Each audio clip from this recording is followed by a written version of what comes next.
Você não passa de uma estranha que casa com meu filho. A família de verdade somos nós. Essas palavras saíram da boca da minha sogra numa noite de Natal, na frente de 20 pessoas. E sabe o que eu fiz? Eu sorri. Peguei minha bolsa e saí daquela casa sem dizer uma palavra. Porque naquele momento, eu finalmente entendi uma coisa que deveria ter percebido anos atrás. Eles nunca me viram como família. Eu era apenas uma conta bancária ambulante, uma ATM com pernas. Uma idiota que pagava as contas deles enquanto eles riam pelas minhas costas. Mas o que a dona Marta não sabia é que essa estranha tinha o nome dela em todo lugar que importava. No plano de saúde, no empréstimo do carro do cunhado, na conta conjunta que bancava as reformas da casa dela. E quando eu decidi cortar tudo de uma vez, não foi só o Natal deles que acabou. Foi a vida inteira deles que desmoronou. Deixa eu explicar como cheguei nesse ponto. Porque essa história não começou naquela noite de Natal. Começou 7 anos antes, quando eu me casei com o Ricardo. Eu tinha 33 anos. Trabalhava como gerente de vendas numa empresa de tecnologia. Ganhava bem. Muito bem, na verdade. Tinha meu próprio apartamento, meu carro, minha vida estável. Ricardo era um cara legal. Funcionário público. Salário fixo, nada extraordinário, mas era responsável. Ou pelo menos eu achava que era. O que eu não sabia é que a família dele via em mim uma solução. Não uma nora, não uma companheira para o filho deles, mas uma solução para todos os problemas financeiros que eles tinham.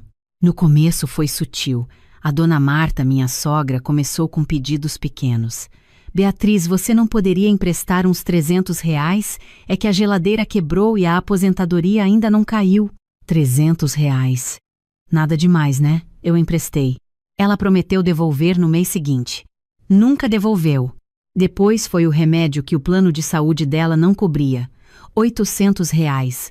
É para o coração, Beatriz. Você não vai deixar sua sogra sem o remédio, vai? Eu paguei, porque ora, era saúde. Como eu ia negar? Aí veio o cunhado. Carlos. Esse era uma peça. Beatriz, estou montando um negócio. É uma oportunidade única. Só preciso de R$5.000 para começar. Ricardo me pediu. É meu irmão, amor. A gente tem que ajudar a família. Família. Essa palavra se tornou uma arma nas mãos deles. Toda vez que eu hesitava, lá vinha. Mas a gente é família, Beatriz. Como se isso explicasse tudo. Como se isso me obrigasse a pagar tudo. E eu pagava, porque eu realmente achava que estava construindo algo. Sabe, eu achava que estava investindo em relacionamentos. Que um dia eles olhariam para mim e diriam: a Beatriz é realmente parte da família. Olha tudo que ela fez por nós. Mas não era assim que eles viam. 3 anos depois do casamento, a dona Marta teve um problema de saúde. Precisava de cirurgia. O plano de saúde básico dela não cobria. Ricardo veio conversar comigo numa noite. Estava nervoso. Eu percebi pela forma como ele mexia nas mãos. Amor, preciso te pedir uma coisa. É importante. Ele respirou fundo. Minha mãe precisa de cirurgia. Custa R$25.000. Eu sei que é muito, mas... R$25.000. Era quase metade das minhas economias na época. Eu trabalhei anos para juntar aquilo. Estava guardando para a gente comprar uma casa maior. Era nosso plano. Nosso futuro. Mas quando eu olhei para o Ricardo, vi o desespero nos olhos dele. E eu pensei, é a mãe dele. Como eu vou dizer não? Que tipo de pessoa nega uma cirurgia para a sogra? Tudo bem, eu disse. Vamos usar o dinheiro. Ricardo me abraçou. Você é incrível, Bia. Minha mãe vai ficar tão grata. Ela ficou grata? Por uns 3 dias. Depois voltou a me tratar como sempre tratou. Com aquele sorriso falso. Aquele tom de voz que deixava claro, você não é uma de nós. Você é uma visitante temporária. Mas o pior não foi isso. O pior foi descobrir 6 meses depois que a dona Marta tinha um plano de saúde melhor que ela pagava para a cunhada, a Fernanda. Um plano que cobria tudo, incluindo a tal cirurgia. Ela simplesmente preferiu usar o meu dinheiro e economizar o dela. Descobri por acaso. Numa conversa de almoço de domingo, Fernanda comentou: ainda bem que a mãe me colocou no plano dela. É tão completo. E dona Marta ficou vermelha. Mudou de assunto rapidinho. Naquele momento, algo mudou dentro de mim. Mas eu não disse nada, apenas guardei aquela informação. porque eu queria acreditar que tinha sido um mal-entendido, que tinha uma explicação. Não tinha. Os pedidos continuaram. O Carlos precisou de dinheiro para um carro. É para trabalhar, Beatriz.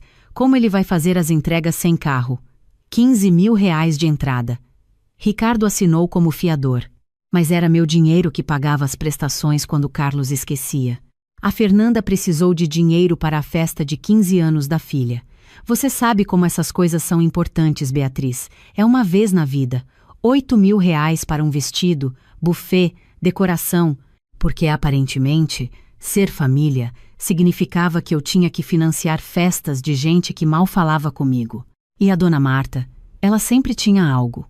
O dente que quebrou, a televisão que pifou, a viagem que ela merecia depois de tanto sofrimento.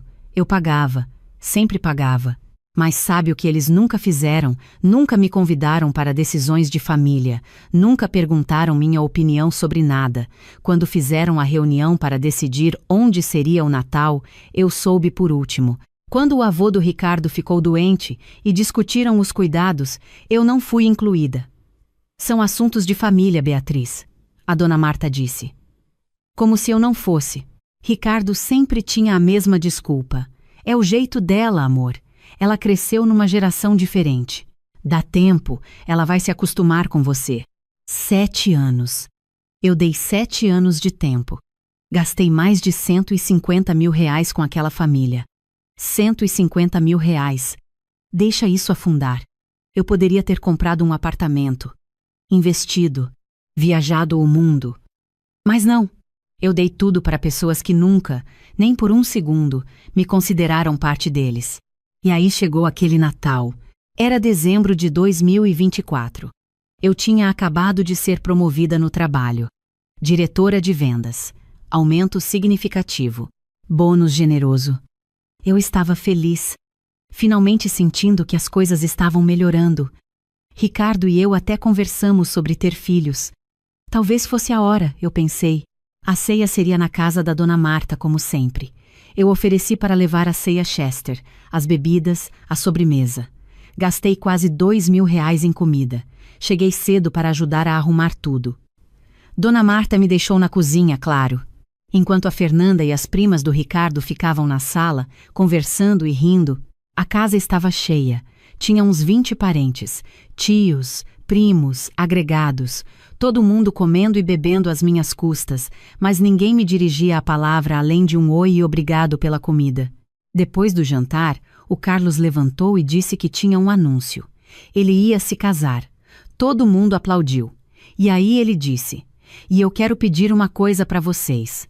Eu e a Juliana estamos juntando dinheiro para o casamento, mas está difícil. Então eu queria saber se a família pode ajudar." Eu vi para onde aquilo ia. A dona Marta olhou ao redor. "Claro que a família ajuda. Quanto você precisa, filho?" Uns 20 mil seria suficiente para fazer uma festa bonita. 20 mil reais. E adivinha para quem ela olhou? Isso mesmo, para mim. Com aquele sorrisinho, aquela expectativa, como se fosse óbvio que eu ia pagar. "Beatriz ganha bem agora, né?" Ela disse, alto o suficiente para todo mundo ouvir. Acabou de ser promovida. Tenho certeza de que ela pode ajudar o cunhado. Todos os olhos se viraram para mim. Eu senti o sangue subir para o rosto, não de vergonha, de raiva, porque ela estava me colocando numa posição onde, se eu dissesse não, eu seria a vilã, a egoísta, a que tem dinheiro, mas não ajuda a família. Mas eu estava cansada. Cansada de ser a carteira ambulante, cansada de bancar gente que nem me respeitava. "Na verdade", eu disse, mantendo a voz calma, "eu já ajudei bastante nos últimos anos. Acho que está na hora de vocês se virarem sozinhos." O silêncio foi absoluto. Você conseguia ouvir a música natalina tocando baixinho no rádio. As pessoas pararam de mastigar. A dona Marta ficou vermelha. "Como assim? Você não vai ajudar seu cunhado?" "Não", eu disse, simples assim. "Não vou. Mas você tem dinheiro." A Fernanda entrou na conversa. "Você ganha o quê? 10, 15 mil por mês e não pode ajudar com 20 mil? Poder e querer são coisas diferentes", eu respondi. "E eu não quero." A dona Marta se levantou. Estava tremendo de raiva. E aí ela disse: Você sabe qual é o seu problema, Beatriz? Você acha que porque casa com meu filho, você é parte desta família, mas você não é. Você não passa de uma estranha que casa com meu filho. A família de verdade somos nós. E família ajuda família. Se você não quer ajudar, então talvez seja melhor você desaparecer. Porque aqui, você não tem lugar. Não estranha. Desaparecer. Não tem lugar. As palavras ecoaram na sala. Ninguém disse nada. Nem o Ricardo. Ele estava olhando para o prato, vermelho, mas calado. Covarde. Eu poderia ter gritado, poderia ter chorado, poderia ter jogado a verdade na cara dela.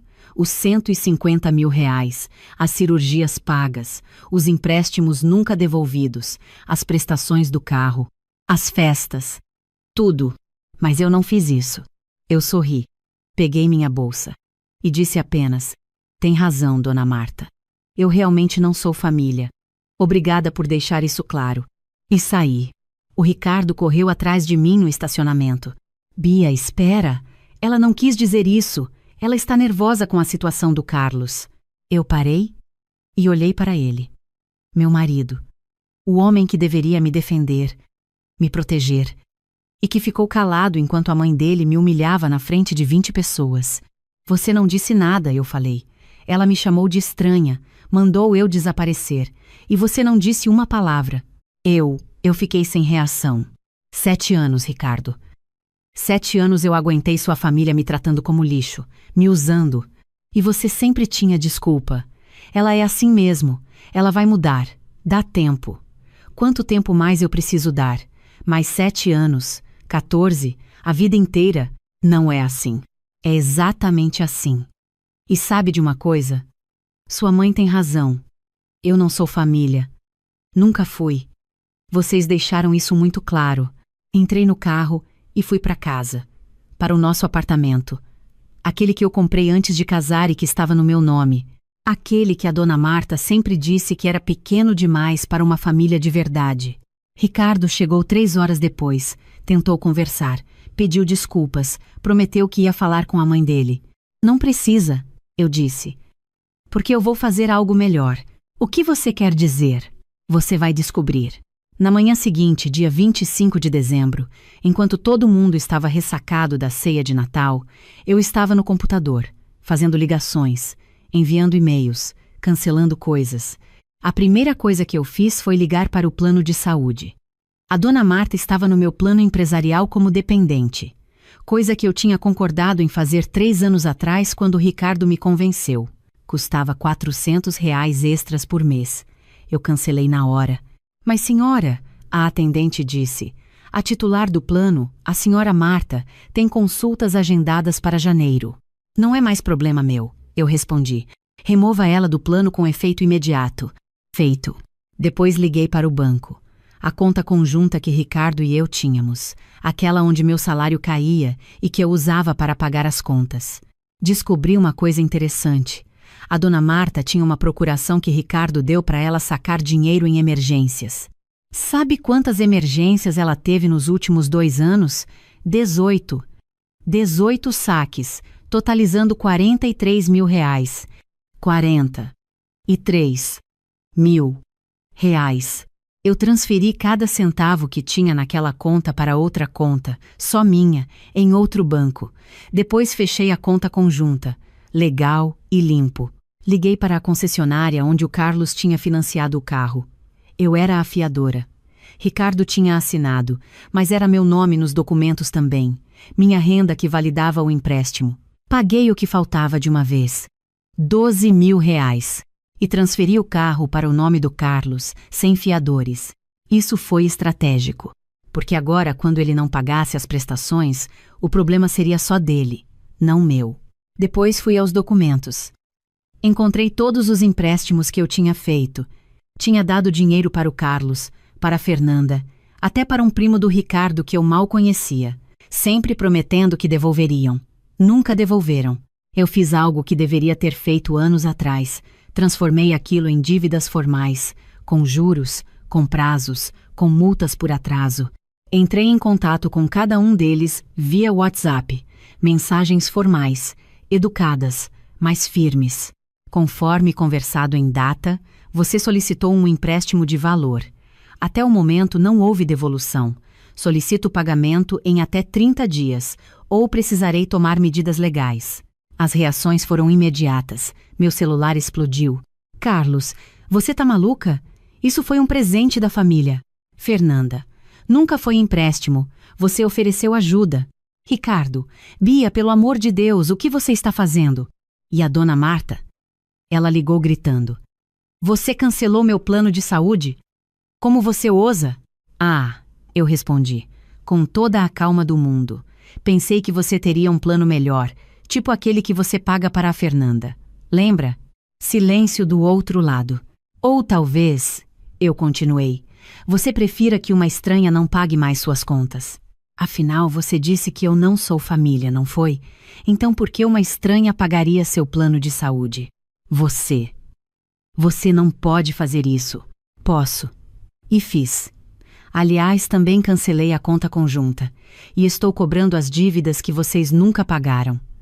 Ah, e uma última coisa. O quê? Ela perguntou, a voz tremendo. Vou me divorciar do Ricardo. Porque você tem razão. Eu não sou família. Nunca fui. E não vejo motivo para continuar fingindo. Desliguei. Ricardo chegou em casa naquela noite em pânico. Bia, você não pode falar sério sobre divórcio. Estou completamente séria. Mas eu te amo. Amor? Eu olhei para ele. Amor é me defender. Amor é me proteger. Amor é escolher seu parceiro quando sua família está errada. Você fez alguma dessas coisas? Ele ficou calado. Nos últimos 7 anos, eu continuei. Eu fui usada, desrespeitada e humilhada pela sua família. E você sempre escolheu eles. Sempre. Quando sua mãe disse que eu não era família, onde você estava? Calado. Olhando para o prato. Como sempre. Eu vou falar com ela. Não precisa, porque eu não estou mais interessada em fazer parte dessa família. Você pode ficar com eles. Eu vou ficar com minha dignidade. Nos dias seguintes, eu descobri mais coisas. Coisas que me deixaram feliz por ter tomado essa decisão. Fuçando nas mensagens do Ricardo, sim, eu fucei. E não me arrependo, encontrei um grupo de WhatsApp da família dele. O nome? A Família. Eu não estava nesse grupo, obviamente. Afinal, eu não era família. Mas o Ricardo era. E ele deixava o celular desbloqueado. Então eu li. E o que eu li me fez perceber que eu tinha feito a escolha certa. Mensagens de 6 meses atrás. Dona Marta, quando vocês acham que podemos sugerir que eles comprem a casa maior? Carlos, espera ela pegar a promoção. Aí a gente fala que é para o futuro da família. Fernanda, ela é tão trouxa. Sempre cai. Mensagens de 3 meses atrás. Dona Marta, já falei para o Ricardo começar a me dar procuração de mais coisas. Assim, quando der problema, a gente já tem acesso. Carlos, boa mãe. Ela nem percebe. E mensagens de 2 semanas antes do Natal. Dona Marta, vamos apertar ela no Natal. Se ela não ajudar o Carlos, a gente deixa claro que ela não é bem-vinda. Fernanda, perfeito. Hora dela aprender o lugar dela. O lugar dela. Eles planejaram. Planejaram me humilhar. Planejaram me usar até a última gota. E o Ricardo, ele estava nesse grupo, via essas mensagens. E não me avisou, não me protegeu. Eu tirei print de tudo. Salvei como evidência, porque eu sabia que eles iam tentar me pintar como a vilã. E eles tentaram. Dona Marta espalhou para todo mundo que eu era ingrata. Que ela acolheu uma estranha na família dela e eu retribuí com crueldade. Que eu cancelei o plano de saúde dela por vingança depois de uma discussãozinha boba. Carlos falou para todo mundo que eu estava cobrando presentes. Fernanda disse que eu sempre fui interesseira e que agora mostrava minha verdadeira cara. Mas eu tinha os prints. E quando algumas pessoas vieram me perguntar minha versão, eu mostrei. Mostrei os comprovantes de pagamento, os R$ 150 mil gastos, as mensagens do grupo deles, o planejamento da humilhação. A narrativa mudou rápido. O processo de divórcio foi surpreendentemente simples. Não tínhamos filhos. Não tínhamos bens em comum. Eu tinha meu apartamento que comprei antes do casamento, meu carro, minhas economias. O que sobrou, ele tinha o dele. Ricardo tentou argumentar que contribuiu para as despesas do apartamento e merecia algo. Meu advogado riu na cara dele. Sua esposa pagou R$ 150 mil para sua família nos últimos 7 anos. Quer mesmo entrar nessa discussão? Ricardo desistiu. Em abril, 6 meses depois daquele Natal, eu estava oficialmente divorciada. E sabe o que aconteceu com eles? A dona Marta teve que fazer uma cirurgia eletiva em março. Sem plano de saúde, custou R$ 32 mil. Ela teve que vender a TV nova e algumas joias para pagar. O Carlos não conseguiu pagar as prestações do carro. Perdeu o carro em maio. Agora anda de ônibus. A Fernanda descobriu que festa de 15 anos não é investimento. A filha dela está com 18 anos agora e não fala com ela. E o Ricardo? Ele ainda mora com a mãe, aos 43 anos, no quarto de solteiro, com a dona Marta controlando cada centavo que ele ganha. Eu comprei uma casa linda, com jardim, 3 quartos, numa área nobre da cidade, só minha, no meu nome. Ninguém tem chave, ninguém tem procuração, ninguém tem acesso. Eu viajo. Já fui para 3 países desde o divórcio, lugares que eu sempre quis conhecer, mas nunca podia porque o dinheiro era para emergências da família. Eu investi. Meu dinheiro agora rende. Cresce. Para mim. Não para pagar festa de gente que me odeia. E sabe o que é melhor? Paz. Eu tenho paz. Não tem mais ligação da dona Marta chorando sobre alguma emergência. Não tem mais o Carlos pedindo só mais um empréstimo, prometo que devolvo. Não tem mais o Ricardo me pressionando a ser mais flexível com a família dele. Tenho amigos de verdade. Gente que me respeita. Que celebra minhas conquistas ao invés de ver meu salário como solução para os problemas deles. No mês passado, eu estava num café perto do meu trabalho quando vi a dona Marta. Ela me viu também. Por um segundo, nossos olhos se encontraram. Ela abriu a boca. Ia dizer algo. Talvez pedir desculpas. Talvez pedir dinheiro. Não sei. Mas eu simplesmente virei e segui meu caminho. Porque eu não devia nada para ela. Nem explicação. Nem tempo. Nem atenção. Às vezes eu penso se fiz a coisa certa, se eu deveria ter dado mais uma chance, tentado mais uma vez. Mas aí eu lembro daquele Natal, daquela frase. Você não passa de uma estranha. Desapareça. E eu lembro que eu fiz exatamente o que ela mandou. Eu desapareci. Da vida deles. Do círculo deles. Dos problemas deles. E sabe de uma coisa engraçada? Quando eu desapareci, quem realmente sumiu foi o dinheiro deles, as soluções deles, o plano B deles. Porque durante 7 anos, eu fui o plano A, B, C, D e E daquela família. E quando eu saí, eles perceberam que não tinham absolutamente nada. Hoje, eu acordo de manhã na minha casa, faço meu café, olho para o jardim que eu mesma plantei e eu sorrio. Porque eu finalmente aprendi uma lição que deveria ter aprendido muito antes. Você não precisa ser aceita por gente que nunca vai te valorizar. Você não precisa dar tudo de si para provar seu valor. Seu valor já existe, com ou sem eles. E se alguém te trata como uma estranha enquanto usa seu dinheiro, seu tempo, sua energia, então seja a estranha que desaparece e leva tudo dela junto. Foi exatamente isso que eu fiz, e foi a melhor decisão da minha vida. Livre para construir uma vida que não depende de ser aceita por gente que nunca me viu de verdade. Uma vida onde família não é uma palavra usada para manipular, mas um sentimento genuíno de respeito e amor, e foi exatamente isso que eu encontrei. Não com eles, mas comigo mesma.